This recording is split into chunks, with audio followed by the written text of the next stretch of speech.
Majority of people in this world have slept with somebody who's HIV positive and they didn't know because of the viral load, how the viral load is low.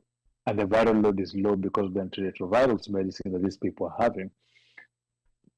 Kenya and Africa is one of those places where you can get instant HIV tests and which allows a lot of people to use them and engage in safe sex, free condoms, free education, free counseling that was being happening. Now, all these things are going to be there, but you have to pay for them. They're not going to be free of subsidies because of that money that has come out. For me, what I look at it, I feel like this is ethnic cleansing. Because if the rate of infection of HIV goes high again, those areas are going to see massive deaths. There's a lot of people who are having these one-dimensional conversations, feel-good conversations of wacha aid itoke, hiyo pesa yote imeibiwa, imekuliwa na members of parliament na nini.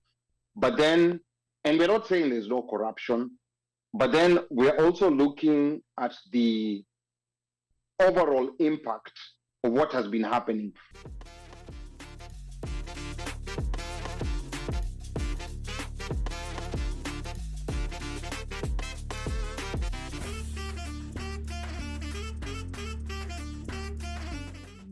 When you say the explosive things that we're looking at, for me, I'm not looking at it based on what the headlines are saying or what is happening, but I'm looking at it in terms of a president sat down with another leader of another country and decided that they're going to obliterate a whole country to build condos and houses and make it into a real estate development, which for me didn't make sense at all, because how do you just sit down and say that we're going to move people from Gaza, push them to other countries, force those other countries to take them? If they don't take them, you're going to put sanctions on them until they take them, and then they develop that place for who and for why? Are you going to bring back the Palestinians who you're developing this place from? And another thing that I'm looking at is what most people don't really understand is when Trump did pull out the funding for USAID, he pulled out something that's called PEPFAR, which is actually the biggest donation by a president. It's a president-mandated aid donation that is what funds most of those organizations in USAID. And PEPFAR actually was put in place specifically for HIV/AIDS. PEPFAR is the main reason why AIDS infection in sub-Saharan Africa was lower than actually in places here in the USA. In cities like DC, Baltimore, Atlanta, San Francisco, the rate of HIV infection is actually higher than in parts of Africa because of PEPFAR. So when you pull that out, and let's be honest, majority of people in this world have slept with somebody who's HIV positive and they didn't know because of the viral load, how the viral load is low. And the viral load is low because of the antiretroviral medicine that these people are having. Kenya and Africa is one of those places where you can get instant HIV tests and which allows a lot of people to use them and engage in safe sex, free condoms, free education, free counseling that was being happening. Now, all these things are going to be there, but you have to pay for them. They're not going to be free of subsidies because of that money that has come out.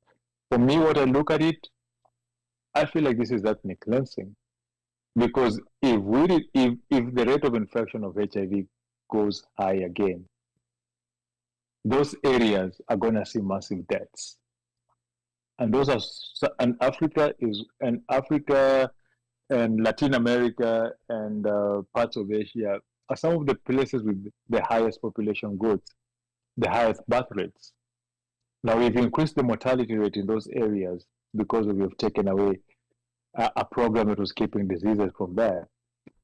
Clearly shows it looks like a form of ethnic cleansing.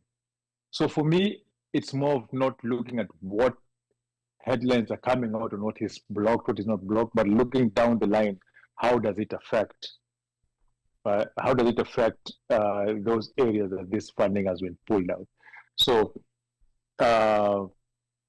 I work in healthcare. I look at a lot of healthcare data, and looking at these policies that are being put in place right now, it's going to be bad. And I'm going to tell, not to fearmonger or to do anything, but if you're American in this country and you're in this country, you have to start taking care of yourself, because the healthcare standards are going to deteriorate. Most of this funding is what goes to pharmaceutical companies. Most of these hospitals you see over here are non-profit. In fact, I don't think there's a for-profit hospital in America. All these non-profit hospitals are going to be affected by some of these policies that are coming. Insurance companies are going to reduce coverage of some things. So Wow. if you're not healthy, you're not taking care of yourself in a healthy way, shauri yako. Yani Mikasi umesema insurance itaniramba. At some point, already they had started that. That's why you've seen United is in trouble because of denying so many claims. But the way it's going right now, they don't have any checks and balances. They don't want to use meaningful use, which controls on what you're billed when you go to hospital. So if you don't have somebody who's going to check on people, they don't have guidelines that are going to mandate how people are going to be treated and how insurance are going to be paying for these treatments, healthcare is going to become more expensive than it is right now. We can hardly afford it with the insurance that we have right now. Now imagine when the insurance tells you, I will only cover for Tylenol, the rest is you. Wow. I mean, this is that's quite a bit. This is so profound. This is so profound, and I think I love these sober conversations because there is a lot of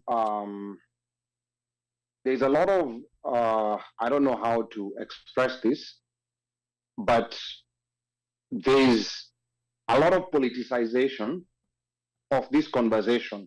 And what's very scary is what Mika has said, because I always worry about Kenya, is what he said about HIV infections in Kenya. There's a lot of people who are having these one-dimensional conversations, feel-good conversations of wacha aid itoke, hiyo pesa yote imeibiwa, imekuliwa na members of parliament na nini. But then, and we're not saying there's no corruption, but then we're also looking at the overall impact of what has been happening. We know that these programs that came from the US, like PEPFAR, for example, we know it's one of the single programs that is responsible for the reduction of HIV. I think anyone who's in anywhere from their mid-30s going up is very aware of how almost all families in Kenya, I literally don't know one family that did not lose someone to HIV.